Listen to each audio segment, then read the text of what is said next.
Hello दोस्तों, नरेंद्र मोदी कितना दिमाग लगाते हैं जब चुनाव टाइम आता है। अभी मैं आपको हालिया एग्जांपल देता हूं। जैसे अभी गैस का रेट कितना है, 1000। तो नरेंद्र मोदी जी ने क्या किया है, गैस का रेट 100 रुपये सस्ता कर दिया। ये क्यों कर दिया, आपको अच्छी तरह से ये बात समझ में आ रही होगी, क्योंकि अभी लोकसभा चुनाव नज़दीक हैं। तो नरेंद्र मोदी सिर्फ और सिर्फ वोट के लिए गैस का रेट 100 रुपये सस्ता किए हैं। पूरे साल भर गैस इतनी महंगी रही, लोगों ने कितनी बार गैस भराई। अगर 500 की गैस 1000 में मिल रही है तो 10 बार अगर कोई भराया साल भर में, तो 500 के हिसाब से 5000 तो इसका ऐसे ही चला गया। तो चुनाव आते ही आप 100 रुपये सस्ता करके ये क्या साबित करना चाहते हैं। इससे ये साबित होता है कि आप देश की जनता को एकदम चूतिया समझते हैं और आपको लगता है कि 100 रुपये गैस सस्ती कर देने से जनता आपको वोट कर देगी। तो ये बिल्कुल भी गलत है। को साल भर तो 1000 रुपये में आपको गैस दी गई, फिर आपको चुनाव आते ही 100 रुपये सस्ती कर दी जाती है। तो जाहिर सी बात है ये सिर्फ चुनावी फ़ायदे के लिए किया जा रहा है। अब ये 100 रुपये अभी सस्ता हुआ है, बाद में इसी गैस को फिर 1200, 1300, 1500 भी किया जा सकता है। तब 5 साल के लिए तो उनकी सरकार बन गई, तब तो उनके हाथ में सत्ता चली ही गई। जो उनका मकसद था कि 100 रुपये गैस सस्ती कर देंगे तो लोग हमें वोट दे देंगे। अगर ये सोच कर कि मोदी जी दयावान हैं, इन्होंने गैस का रेट सस्ता कर दिया क्योंकि ये गरीबों का दर्द समझते हैं, तो आप ये बिल्कुल भी ना सोचिए। ये सिर्फ चुनावी फ़ायदे के लिए किया जा रहा है और कुछ नहीं। तो इस बहकावे में मत रहिए कि मोदी जी आपका भला चाहते हैं।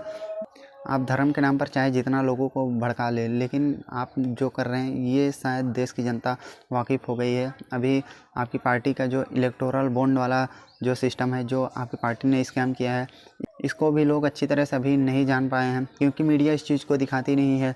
और मीडिया को तो आपने ख़रीद लिया है, यानी कि आपने सारे ज़रिए बंद कर दिए हैं जिससे कि लोगों तक सही बात पता चल सके। अब दोस्तों मान लीजिए अभी 100 रुपये गैस का रेट भले ही सस्ता हो गया है, तो आपको क्या लगता है ये धीरे धीरे कम ही आएगा? ये 100 रुपये आपको सस्ता इसलिए किया गया है क्योंकि आपका जो मान लीजिए गैस को लेकर अगर आपके मन में कुछ गुस्सा है कि हाँ बीजेपी को वोट नहीं देंगे, तो ये नरेंद्र मोदी ने दिमाग लगाया है कि अगर मैं इसको 100 रुपये सस्ता कर दूंगा तो लोग हो सकता है खुशी हो जाएं कि हाँ नरेंद्र मोदी जी गरीबों का भला चाहते हैं, इसलिए उन्होंने ये रेट सस्ता कर दिया। आपको भले अभी 1000 रुपये की गैस 900 में हो गई है, तो इसका मतलब ये नहीं है कि आगे रेट इसका सस्ता ही होगा। ये रेट आगे चल के महंगा भी होगा, क्योंकि अभी तो चुनावी टाइम है। अभी तो आपको मतलब कि ये सब लालच देकर आपसे वोट भले ही ले लिया जाए, लेकिन आपने एक बार वोट दे दिया, उनकी सरकार 5 साल के लिए बन गई, फिर आपके हाथ में कुछ नहीं रहेगा। बस आप महंगी गैस भराइए, महंगे डीजल पेट्रोल सब कुछ ले लीजिए। कोई भी पार्टी जो चुनाव के टाइम में इस प्रकार के वायदे करती है और पूरे साल भर आपको लूटती है, तो इसका मतलब ये है कि वो चुनावी फ़ायदे के लिए ही जो करेगी। बाकी देश का विकास तो मोदी जी के हाथ में है ही नहीं। किसी भी पार्टी का जो बड़ा नेता है उसके ऊपर ईडी की रेड पड़वाना, उसको जेल भिजवाना कि कोई भी नेता उभर ना पाए उनके आगे। मीडिया भी इस काम में मोदी सरकार का पूरा सहयोग करती है। अब आपको सच पता ही नहीं चल पा रहा है। मैं आपको एक एग्जांपल बता दूं कि अगर किसी भी देश में महंगाई बढ़ रही है तो सीधी सी बात है कि वो देश पीछे जा रहा है, वो उस देश में तरक्की नहीं हो रही है। अभी आपको एक एग्जांपल और बताता हूँ।